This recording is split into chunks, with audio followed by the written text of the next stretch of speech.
Hello,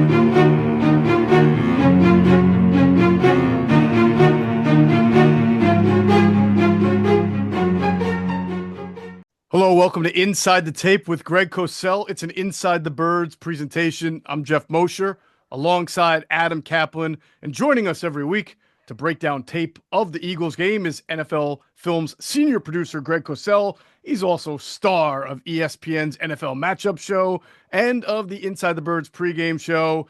Fellas, the Eagles are back in the NFC Championship, second time in 3 years, this time thanks to a nail-biting 28-22 win over the Rams Sunday at the Link in the NFC divisional round.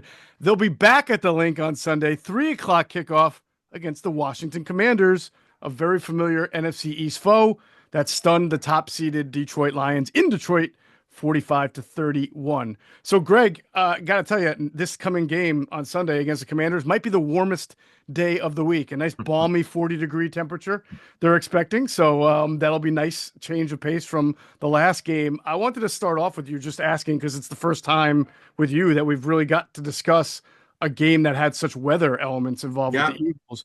And when you're watching the tape, what jumps out at you about how the weather impacted both teams, if at all, which I'm sure it did? Yeah, I mean, just obviously as the snow became a factor, it's just you see that people are very measured in their movement. You know, it's hard to move. It's almost like, you know, the Tin Man and the Wizard of Oz, you know? I mean, everything is like, you know, I mean, this is just a personal thing, but I don't like watching games like that at all, whether it's live or on tape, because the athletes just can't play to what their abilities are. And that's the way I like to watch sports, to see the athletes be able to play to the best of their physical and athletic traits. But you can just see that guys they're moving sort of very gingerly, like they just can't move the way that, you know, they can. And, you know, so it's that always stands out. You know, it's funny.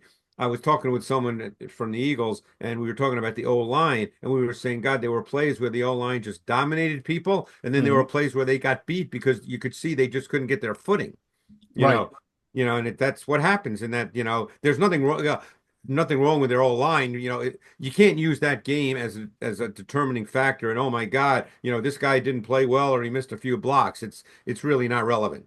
Greg, one of the things that was interesting and funny, Nick Sirianni was asked about is about the physicality of this last game. Yep. I never know what to make of that. Sometimes you could see it, sometimes you can't. But from that all 22, what did you see from the Eagles bringing it to the Rams from that kind of point of view? I mean, you're talking about them being physical? Yeah. Did you think, because it seemed like they were. I feel like both teams, right? Both fronts really got at it. Yeah. Yeah. I mean, I think that's fits what both teams are. I mean, the Rams defensive front over the last 2 months has been arguably as good as any in the league. And I think we saw that. I mean, obviously Barkley ran for whatever it was, 205 yards, something like that. He had the 2 long runs, you know, which certainly helped. But for the most part, I think we saw that Rams D line is pretty good. And don't forget, they lost Braden Fisk. I can't remember if that was first quarter or early second quarter, but he did not play most of the game. And you know, I think that's been the Eagles' MO on both sides of the ball. I mean, to me, the Eagles have the best run blocking O-line in the league. I mean, just look at the size of their 2 guards. I mean, you know, they're the 2 biggest guards in the league. You know, we've talked about Cam Jurgens, how well he's played this year. And then I think defensively, the Eagles, you know, they're a physical group. That's the way in which they play. I mean, they're aggressive, they're physical. So I think both teams play to what they are and their character. And that's, you know, I think, you know, it's very funny this year. The way teams are playing, that sort of physicality has really come back in. I mean, just look at what the Bills did. You know, who thought the Bills would come out and run the ball against the best run defense in the league and almost make Josh Allen just kind of a complimentary piece in the pass game that didn't need to be a big factor for them to score. Now, obviously, they had some turnovers, you know, which left them a short field here and there, but you know, it's interesting how the physical nature of football, which no one had really talked about for a number of years because of the passing games, has really kind of returned. And the Eagles are certainly front and center in how they play in that regard. Yeah, this was it was a physical game. Good defensive fronts running. The Eagles did that really well, and the Rams ran the ball. The Rams well did too. Yeah. You know, it's funny. I mentioned this, Jeff, during the Patreon group, and again, I don't knock coaches because you know that's not my point, but. I mentioned this when we did our pregame show. You might have asked me, Jeff, what kind of runs would the Rams do? And I mentioned that against a front like the Eagles, you want, angle leverage runs like trap, like wham. Remember I mentioned that when we did our Yep. pregame? Mhm. Yep. And then on the first series, they ran wham trap, okay? And I'm watching the tape because, watching the game, I'm not sitting and studying every play, did I notice it during the game? Yeah, when they did it, but it's not like I was, oh yeah, look, they did that. Let me write that down. I'm just watching the game, And then I saw it, and because they trapped Carter, they whammed Jordan Davis, and Williams ran for 20 yards. And I'm thinking to myself, oh, I kind of felt like they would do that based on who they're playing against, even though that's not a foundation run for them. And then they never ran it again in the whole game. And again, this is no knock on Sean McVay. He's certainly a lot smarter than I am when it comes to his offense, and on probably many other things in football. But I was just surprised I didn't see it again because to me, that's a really good run against the Eagles' style of defense. Yeah, I actually mentioned that play to Adam because I think we were talking about the flashness of Jordan Davis because he had a pretty good rep early. He had a really good rep early where he just right, dominated. You made a right. tackle. Yeah. And that play, that run by Williams, would maybe have just been a play or two later. I don't know because it was early. That was early as well. But Yeah. on that play, 84, Hunter Long, the third or fourth tight, I guess he's a blocking tight end for the Right. Rams. He kind of walled off Jordan Davis in a way that I would not expect. I know he's got the momentum coming his way, but he's still outweighed by, I don't know, 130 pounds at least. No, On no, that and you're guy. right. The Davis play you're speaking about was the second play of the game, where he Yeah. played off the block of left guard Avila and tackled Williams for 3 yards. And then it was just a few plays later that Williams ran for 20 yards on the Ram trap. And you're right, it was Long who was in a wing tight end alignment, and he was the wham blocker on Davis. And see, that's the kind of play where you just wonder about Jordan Davis. He makes that play, a couple of plays earlier, and then on that play, it just seems like a guy who weighs 100 pounds, maybe not quite 100, maybe 100, who knows, just seems to control him, with no problem. Yeah, I mean, basically, he was single blocked out by a tight end, which Right, you would right. never expect Jordan Davis to happen, and not even like a He didn't Dallas move the Goedert tight end at all. Yeah. That's the thing. Yeah, Yeah.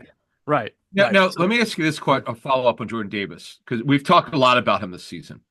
And he's a flash player, seems to do something good each game, but then it's like sometimes he's lost. Was this play you're talking about, because Geoff showed it to me, was this more of a technique issue, or it's just he got out leveraged? What happened on that in terms Well, of it's an angle block, so he's Okay. going to be out leveraged just by the nature of the play, but that shouldn't preclude him from then physically trying to get rid of the blocker.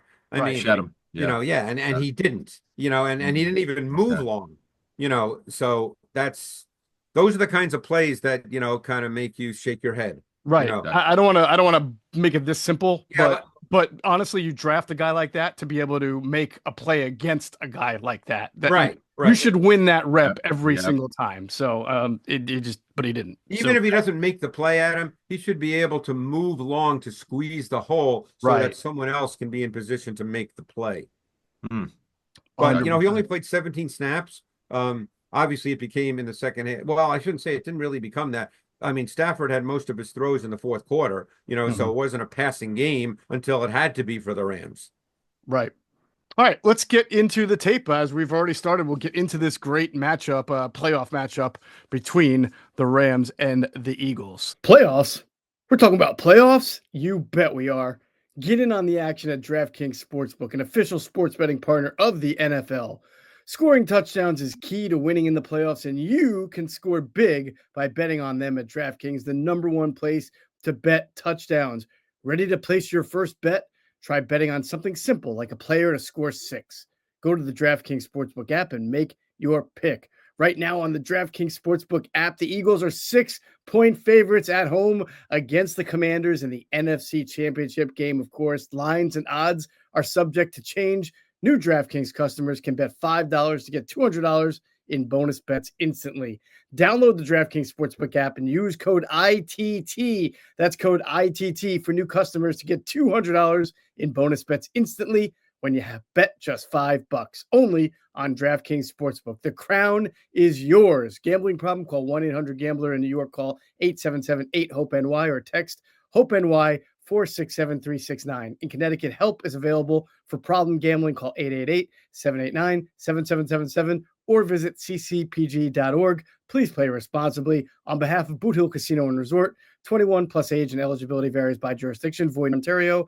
Bonus bets expire 168 hours after issuance. For additional terms and responsible gaming resources, see dkng.co/audio. I want to flip it first, though, Greg, and get into Eagles offense against the Rams defense. This was obviously another enormous game for Saquon. He loves the Rams, apparently, because he's been unbelievable against them. What did you see on tape for why the Rams, again, struggle to at least contain those big explosive plays? Because I feel like they did a decent job at times of holding him to some 1 and 2 and 3 yard runs, but then there were these explosive ones that. And that's the nature of the run game, Geoff, with any great back. I mean, you're not going to run for 15 yards plus on every play. So, the run game, particularly with explosive backs, is 1 yard, 2 yards, 7 yards, 1 yard, 4 yards, 6 yards, 1 yard, 5 yards, 18 yards. And then in Barkley's case, it could be 1 yard, 4 yards, 60 yards. I mean, that's the nature of a run game, because a run game is about volume. That's when you have backs like Barkley, Derrick Henry, Josh Jacobs, it's volume. Eventually I don't want to say Barkley's unique in that he can break the 60, 70 yarders like Derrick Henry. Josh Jacobs may not be a 60, 70-yard guy. Certainly Kyron Williams is not. Although he did have, I guess, a 30-yarder in this game, but he's more of a 15-yarder or 17-yarder when he breaks one. Yeah. But I mean, that's the nature of the run game. It's so, and that's one reason why coaches sometimes, and you guys know this, move away from the run game, because, if it starts out that it's all 1 yard, 3 yards, -1, 4 yards, they start to think they're banging their head against the wall, and they go away from the run game. The Eagles don't do that. And of course, having a great defense always helps you in staying with a run game, because you pretty much know when you get the ball back, the score is going to be the same. Right.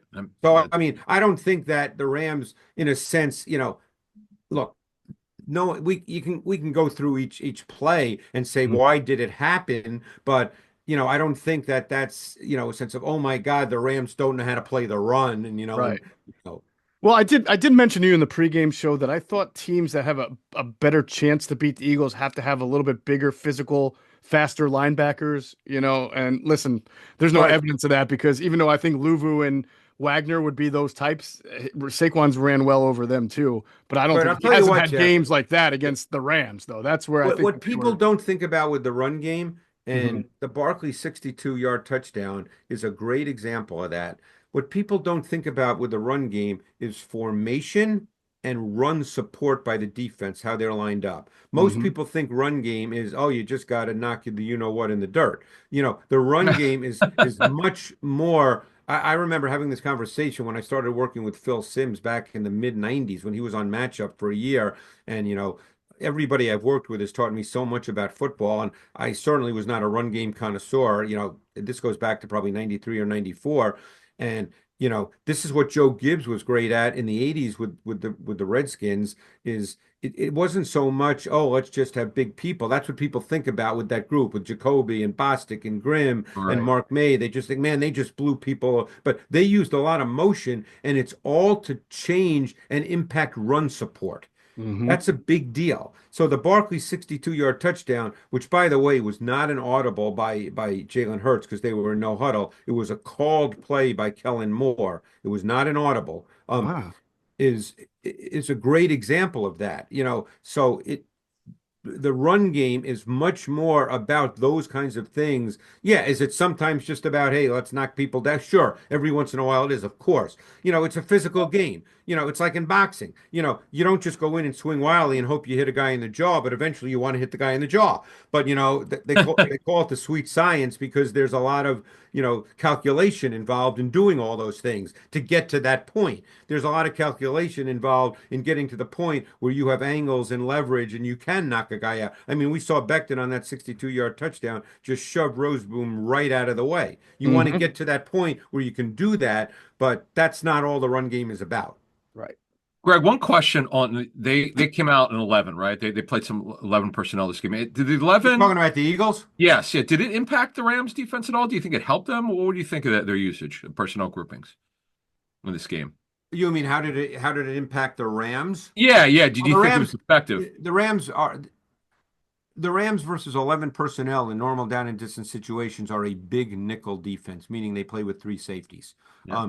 So that they knew that, And obviously, even though Quentin Lake's a really, really good football player, he's certainly not, a big physical linebacker. He's a terrific player, but he's a safety, and he's in the sense their slot corner as well. So they play with three safeties. They play with Curl, Quentin Lake, and the rookie Cam Kitchens. So I'm sure they knew they would get that, and therefore you come out in 11, you're going to get big nickel in normal down and distance situations. Gotcha. Did they use Hoyt different? Like if the Eagles were in 12, would Hoyt not be there? But if the Eagles were in 11, Hoyt would be on the field? Or do I have that reversed? Well, Hoyt wasn't necessarily on the field because a lot of times when they played big nickel on the fronts of 4-2, it was Roseboom and Spates. Right. Hoyt's Right. kind of a wild card player in his deployment. Okay. Because I just felt like the bigger plays that they got came when Hoyt was not on the field, and I didn't know if that was an intentional way of the Eagles making sure he wasn't on the field. There are times that the Rams would play Hoyt in big nickel throughout the season, in place of Roseboom or in place of Spates, but not necessarily in this game, I guess, as the Eagles, knew that. The thing is, all I keep coming back to when I watch tape is early in the season, I heard Bill Belichick say, and I kind of knew it, but when someone who's smarter than you are says something, it really resonates. And he said that the most important people in any game are the offensive coordinator and the defensive coordinator, because coaches coach against coaches. That I learned years and years ago from a coach who'd been in the NFL for 35 plus years. So, fans always think it's players, and there's no question that, players matter. Obviously, Kenneth Gainwell can't do what Barkley does. We know that. But Right. I mean, when you accept who's on the field, it becomes coaches coaching against coaches. That's what the game is. Sure. We're gonna break down that Saquon touchdown because I now have some questions for you based on what you said about that being the coordinator call instead of the quarterback call, but we'll get to that in a moment. In general, the passing game, Greg, I think we're accustomed now to the passing game sort of taking a backseat through the running game, the defense, and just trying to make the plays that are there.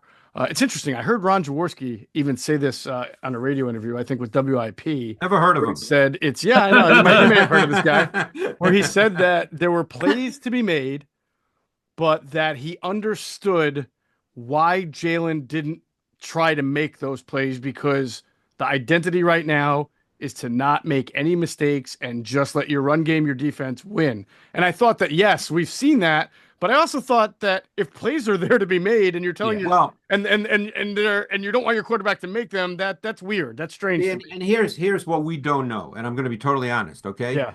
That is a very fair statement about plays there to be made. Right. Jaws knows that. I mean, he's he played the position. I sat with him for 30 years. I mean, I know the way he thinks. We don't know what Jalen is told. That's the thing. I mean, no coach is going to talk to a quarterback in a way that says, "Hey, you're not seeing it. You're not very good. Don't do this." No coach is going to talk like that. Mm-hmm. But they can talk to them in the overview of an entire offense and an entire team, because the quarterback has to know everything about the entire team. Okay, so it's very possible in their own way that they get across to Jalen. And again, I'd be totally paraphrasing, so I don't want people to think these are the words they use. But in a way that says, hey, unless you feel really comfortable and unless you really see it, hey, we got a lot more plays to run. We got a great back. We got a great defense. There's a lot more plays in this game. Again, I want people to understand I'm paraphrasing, because look, there was an early play in this game. It might have been, let's see, I'm trying to think when it was. It might have been the first possession where I thought that he clearly had a threat. Well, it ended up, Was this Dotson or the slant flat? No. This was where I think he ended up throwing to Barkley. He might have. I can't remember all the details. I can't remember whether it's in my notes or not. Because I don't necessarily put everything, but where I thought he clearly had a throw on a seam ball, and he didn't throw it. And I don't think he saw it the right way, but maybe they say it, maybe, like I said, in so many words, they say to him, hey, if it doesn't, if you don't feel like you have something, either, run, throw it away, check it, do whatever. But, don't force it. If you don't see it, don't force it. Right. And Adam, that'll be a good off-season Oh, discussion. okay. It was, I got it. Wait 1 second. because as you look for that, Greg, part of me wonders, Yeah. while that can work for now and maybe the Eagles win the Super Bowl, Adam, you would like any player, not just a quarterback, you would want them to be able to expand their portfolio and not be so conservative to the point where if you start doing that week after week after week, that's what you become. And I don't know that they, for the long term, would want any of their players to Of become course. Yeah. to limit their own self when they have a higher capacity. You don't want them to be robotic. You don't want them to feel, oh gosh, I can't do it because if I do this and it doesn't work, I'm going to get blamed. You don't want to browbeat your quarterback. No. Right. Remember talking to John D. Flippo about that? Mm-hmm. Depending on the quarterback he was coaching, he said you never want to. He uses that term. You never want to kill a stinger. That's the Mhm. confidence to make throws. Yeah. You You're never don't gonna want say to to your coach him like quarterback, that. hey, you're no good at this, so we're not going to do it. You're not going to Right. You say can't do that. Yeah, Right. you never.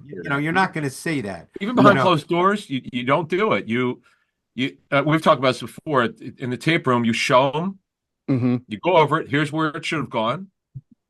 You correct it and you move on, and that's just that's all you can do. John, Right. John and I Yeah, have I talked mean, about you this go before. over plays, and maybe there's a ball that you felt he should have turned loose. You say, hey, Jalen, we called, we called this, and we thought we had it. So just next time we call it, just take a second look at it. I mean, you have to turn everything into a positive. Of You're not course. sitting down with Jalen Hurts and saying, Jalen, come on, what are you doing? Don't you know what you're looking at? I mean, you're never going to Right. say that. Right. Yeah. Right. Yeah. Did you have the note that you wanted to get to? Or do No, you want me- I guess Okay, I that's didn't fine. take a note on it, but No I worries. thought he had a seam ball, and he just didn't. And I actually called in Kevin Foley, who works with me, who played quarterback years ago, and and he's phenomenally works with me on the matchup show. He's a huge help, because he was a quarterback, and we go over all this stuff a lot, and I look, like I said, he didn't to me he didn't see it the right way, but so be it. There you go. Last But thing I on also thought, just as a quick point, I also thought they did a really good job with the first play and the second play. First play was a great starter, Jeff. Play action boot left off Barkley outside zone run opposite. Goddard released into the flat. Wilson lifted the corner. It's basically a no-read concept that gets Hurts right into the game. It was 14 yards. Second play was a hitch to Smith versus an off-coverage corner, pitch and catch. Now you got your quarterback into the game. I mean, that's what you're trying to do. Those are really good plays. By the way, Jaws would talk about that. He liked it when whoever his play caller was, get me into a rhythm, get it out of my hand, and you just build confidence. That's how you build confidence with quarterback. That I thought that's really, really good. I mean, that's what you're trying to do. Came out in 11 and they moved it. Yeah. Yeah. First two plays were passes. Yeah.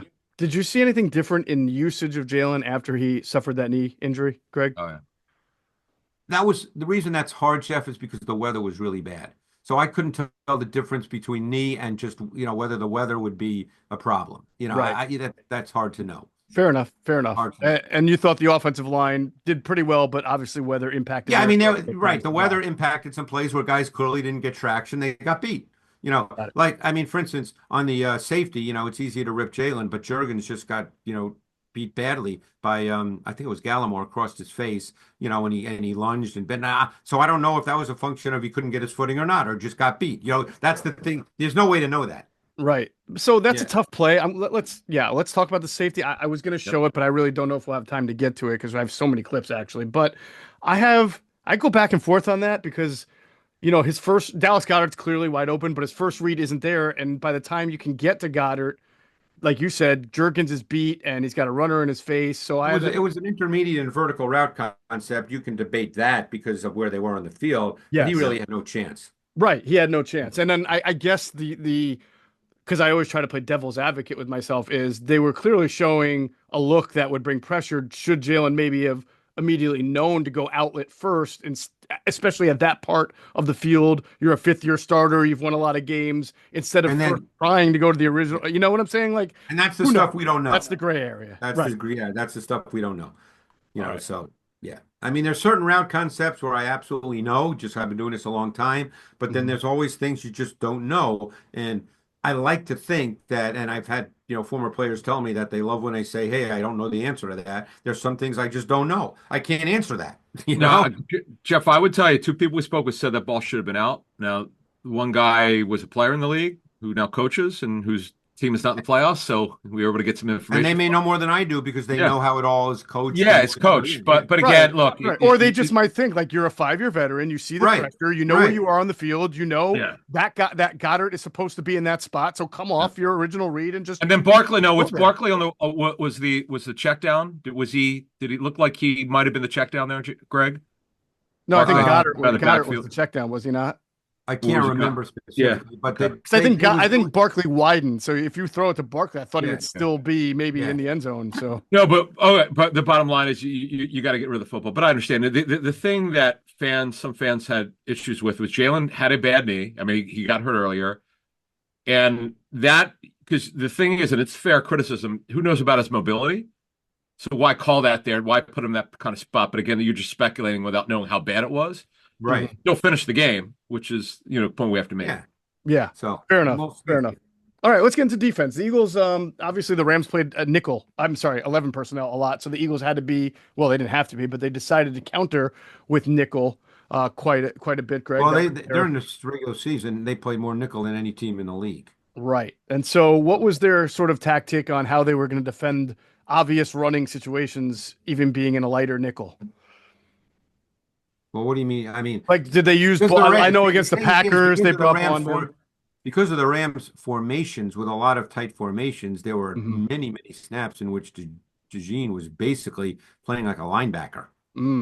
I mean, tight to the line of scrimmage. Yeah, he was really tight to the line of scrimmage, and he's a big body, and there was one play I definitely marked where he got rid of Nakua, who tried to block him and made a play for a 1 or 2 yard gain. I mean, DeJean's a big guy. He's not a small guy, and he's a physical guy and a competitive guy. So my guess is they feel pretty comfortable playing nickel, certainly against teams that run tighter formations, because then he's close to the line of scrimmage.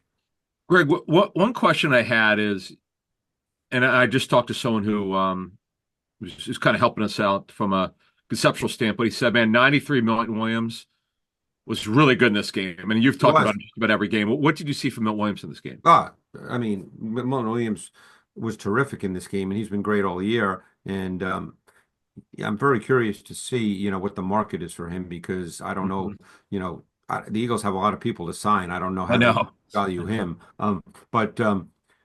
He played really, really well.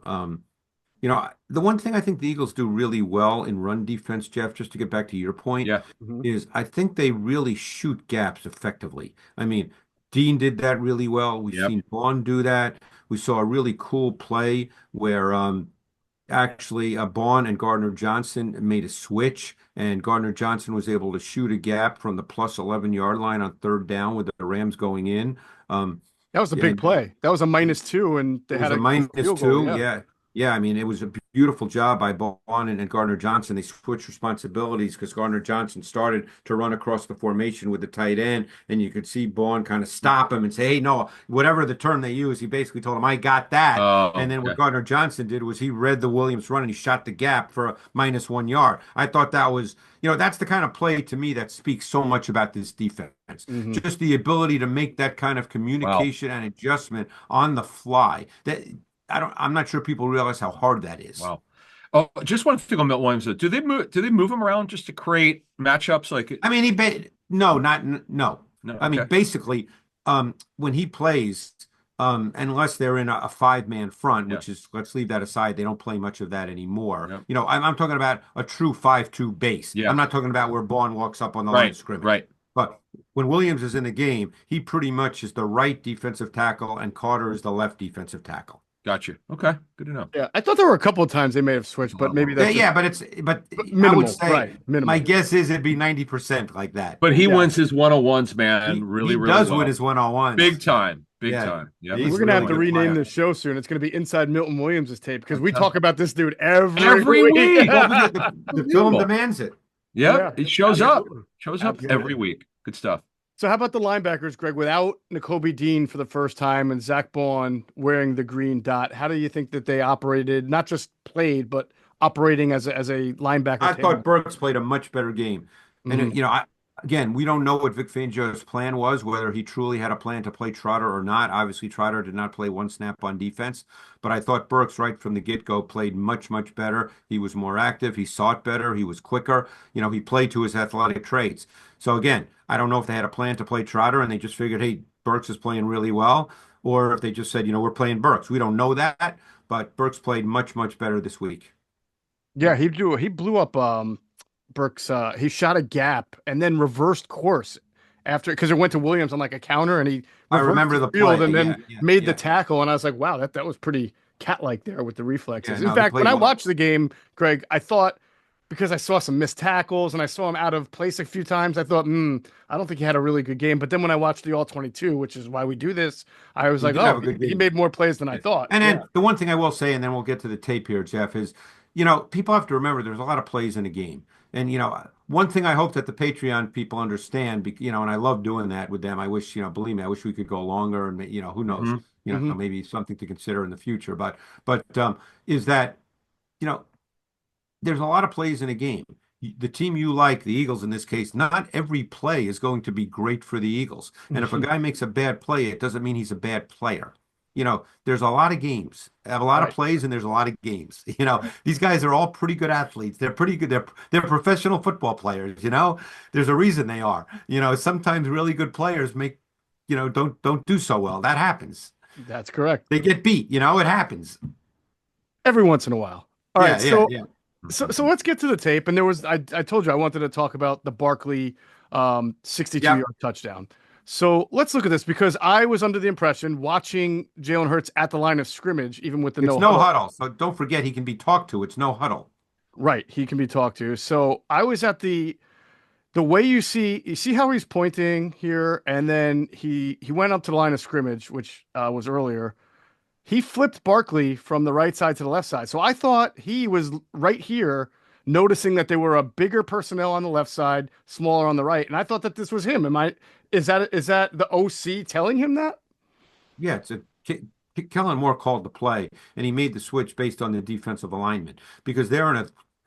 See, here's the formation, just so people understand. It's what we call a 1-by-3 nub set. Okay, they have three wide receivers on the field. They're all aligned to the wide side of the field. They've got the tight end Goddard as an attached tight end. That's why we call it nub. And when the tight end is the single receiver to the boundary, we just reverse it. Instead of saying it's 3-by-1, we call it 1-by-3. That's the terminology coaches use. So it's a 1-by-3 nub set.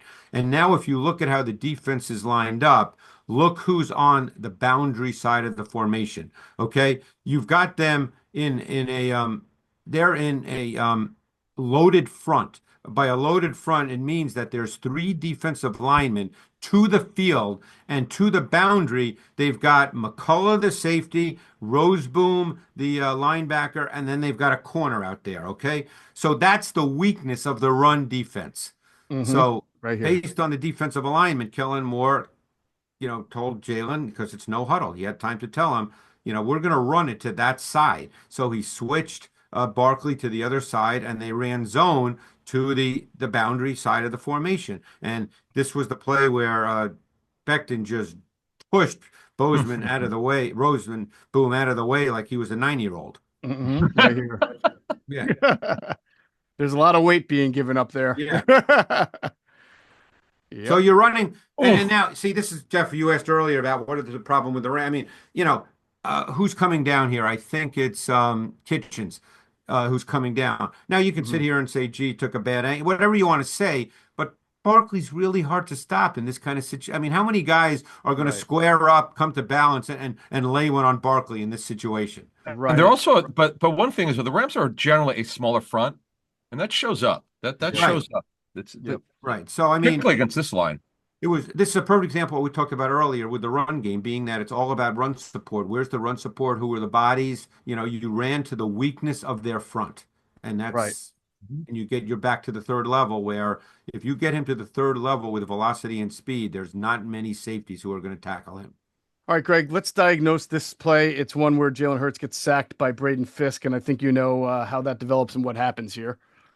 Yeah, this is the play where they motion Barkley out to the wide side of the field. So they empty the backfield and they basically run a route concept that's in everybody's playbook. It's probably in every high school playbook. It's curl flat. Barkley's going to be the flat receiver, and Jahan Dotson is going to be the curl receiver. And that's where Jalen looks, okay? He looks to that side of the field.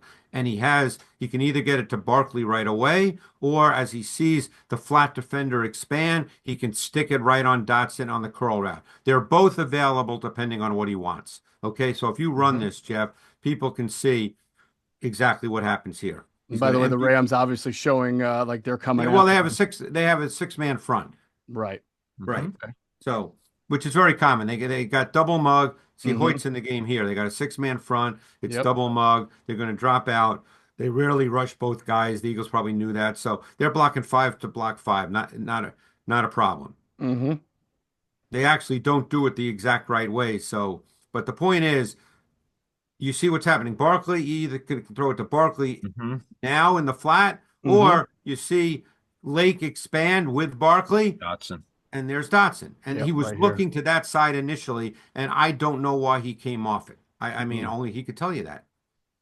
So this is one of those sacks that's on him. Yeah, someone's going to say, well, 24 is right there, and he can get to the ball. But, like, if you throw it right as he's breaking, no one's going to get to that ball. 24, the corner, Williams? Yeah. Right now, the ball's got to be out. Yeah. No, I'm just telling you what people will say. It's a timing throw. He's not relevant on this throw if it's thrown on time. Timing throw. Yeah. Throw it on time. It's there. He comes back. Yeah, he's not because he throws this to A.J. Brown like 8 times a game, right? The comebacks. And notice that Dotson did the right thing. He ran right to the stick. So if he puts it right on him, it's a first down. Yep. And he does not, so he gets sacked. Yeah, that's one of those sacks that's on him. Now, here's the protection. You said there was a little bit of a protection that was not right here, correct? Well, see, here's the deal. Because they emptied the back, there's 2 ways to block double mug. Okay, here's a quick lesson. There's 2 ways to block double mug. That's what they're in right now. It's Pearl and Hoyt in the A gaps.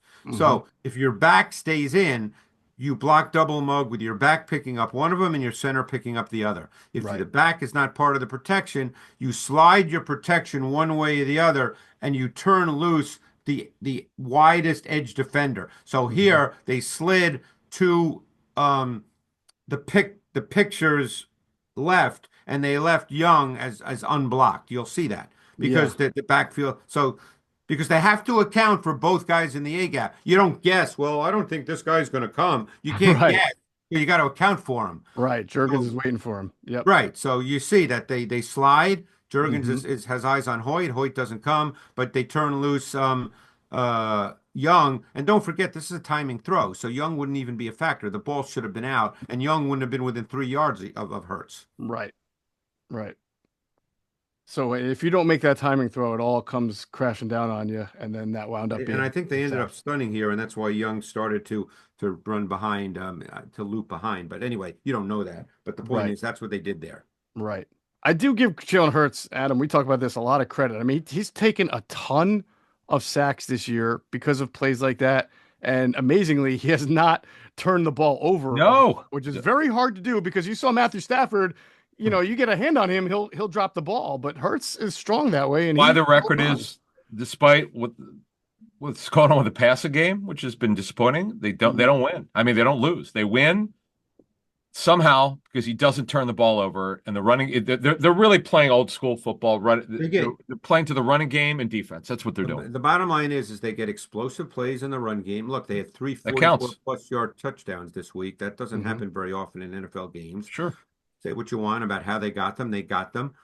That thing I mentioned about 4th down is absolutely critical, and they play great defense. I mean, you know, everybody's debating, well, can they win the Super Bowl? We don't. I mean, there's no answer to that. We don't know that yet. But the fact is, they're 16-3. You know, 100%. Yeah, doing something right. Yeah. All right, real quick defense. All right. I really liked how we've liked all year how Nolan Smith has developed and how Jalen Carter. And now you're seeing him do really well on stunts and things like that. This is a sack that you might remember in the first quarter from Carter and Nolan Smith, where they I believe they run a TE stunt, Greg, and get Stafford pretty good here. So is this the sack that ended the Rams' second possession on the ET stunt with cover one behind it, where Smith was the picker penetrator with Carter the looper? You tell me. Yep, that's what happened on the play. See, here's what's interesting, and I noticed this quite a bit Uh-huh. early in the game in particular, because this was on their second possession. Mm-hmm. I think the most telling part of this was the fact that they slid the center to Williams and not Carter. Right, because Williams is this is Williams right here, I No, believe. that's Oh Carter. no, that's Carter. You're right. And Limmer comes this way, Yep. as we see. So now you had 2-on-2 for the stunt. Okay. Wow. Milton Williams getting the double team. Yeah. So it's an ET stunt, meaning the first letter is the guy Right. that is the picker or the penetrator. So Right. it's ET, okay? Because Smith from the outside is the picker or the penetrator, and Carter is the looper. So that's the second letter. So it's Right. ET, not TE. It's ET. So Smith goes inside as the Mhm. picker. Carter loops behind him, and with the center part of a double on Williams, there's no one else there, and there's no back in the backfield. Right. And by the way, I think that what's special about this is how Smith, as the picker, gets low and then gets by him. I mean, he could have sacked Stafford That's himself the way correct. Yeah. sometimes you're just there to cause the traffic while the looper gets the sack, but both of those guys were able to get in on it. Stunts are really hard to pick up. They're really Right. Hard. Right. And the Eagles do a pretty good job of it. And And I think go The ahead. Eagles stunted more in this game than they had in recent games. So they obviously felt like this was what they wanted to do. They've been the Adam? king. But you've told us though all season they've done plenty of stunts, right? Yeah, they have. Overall, yeah, Adam, that's Yeah. interesting, right? Knowing that the Commanders have a backup right guard that they're about to yeah. start. And Cosme, you're right. So it's going to be Trent Scott, who's a journeyman tackle guard Hmm. at right guard. So yeah, that's advantage. The only thing, and we'll get to that when we do the pregame show, Sure. is you got to be careful about Jaden Daniels. Just think back to the 4th and 11 play, Right. where he ran for 29 yards. I mean, you got to be careful about how you rush him. Oh yeah, you see how Carter kind of slips here, but Yeah. then you do that against Jaden, he's going He might right up run the right middle. through that. Yeah. Now, did you notice, Greg? I did want to ask you this because you could define it of what you saw. Did you think that Detroit used a spy on him at all? On Jaden Daniels, Yes. they did not. Okay. Okay. So you've not seen anyone? Has anyone tried it this season? I'm sure. Yeah, I can't remember every single Yes. game. Sure, Yes. but I Okay. mean, Okay. Detroit did not. Got you. All right, Greg, I have just one more clip. I wanted to ask you about this. Maybe you noticed it. There were a couple of times, and Adam was told this too by someone who's seen the tape, that there was alignment confusion between excuse me, 3, 2, 1. There was alignment confusion at a few times between Burks and Bond because Bond was wearing the green dot for the first time, and there's probably some natural growing tendencies with doing that. And there's one play that stood out to me where Higbee was wide open across the middle early in the game, and I noticed something going on between the linebackers that I wanted you to diagnose. So I bring it up now. Yeah, I don't know the answer to that, about the Mhm. alignment, because I just don't know. But I Okay. mean, if you show me the play, Sure. So you see how they're tapping each other yeah, and yeah, they're confused here. okay, that's what I thought. And I think the Yeah. Rams picked up on that. There were a couple times I saw the Rams kind of snap the Mhm. ball quicker before, but they tap each other a couple of times. And then at the snap, watch both linebackers. Well, the other interesting thing is Hmm. the Rams are not a big 1-by-3 nub set. This is like a different formation for them. Right. So you can see that the Eagles, are trying to figure out, because you even see DeJean come over late to Yep. where he is. If you go back, Yep. they don't normally show this, the Rams. This is not foundational to what they do. So I guarantee that the Eagles, I'm not saying they didn't practice it. You can't practice everything in great detail. Sure. Sure. And when Hmm. things happen fast in the course of a game, so I don't know if that's because they're confused, Bourne and Burks, or if it's just what Hmm. the Rams did and they snapped the ball quick. That's something, I mean, Sure. whoever told you that could well know more than I do, Uh-huh. but I just, by looking at this play, I saw what you're talking about, Jeff, but I don't Right. know the reason for it. Sure. Gotcha. I will say, for Burks trying to retreat, he does a nice job. Even though he's not Yeah. supposed to be covering Cup, he gets there in case that Right. throw is the Cup. Right. But it did leave this wide open void here, Yep. and an easy layup for Matthew Stafford. That was one of their So big. there's probably a coverage mistake here, Hmm. because Bond ends up blitzing there. So Right. Yeah. Right. So I don't know. I don't know if that's because of what you said. Like I said, the person who told you may well know more than I do, and he may know that's a fact. Right. But that's not something you see that often from the Rams. Yeah, But something to keep in mind for Washington, Adam, right? Because Yes. if there's a little bit, Yeah. even if it's because I believe the intel was that it was both run and pass, that there was some alignment. Yeah, it wasn't a specific play, but this person I spoke with said, in general, when he was going through it, it looks like there were some alignment issues. Not a ton of them, but there were some I'm selected sure he plays. probably knows more than I do about Yeah, that kind of yeah, thing. I will yeah. just say this.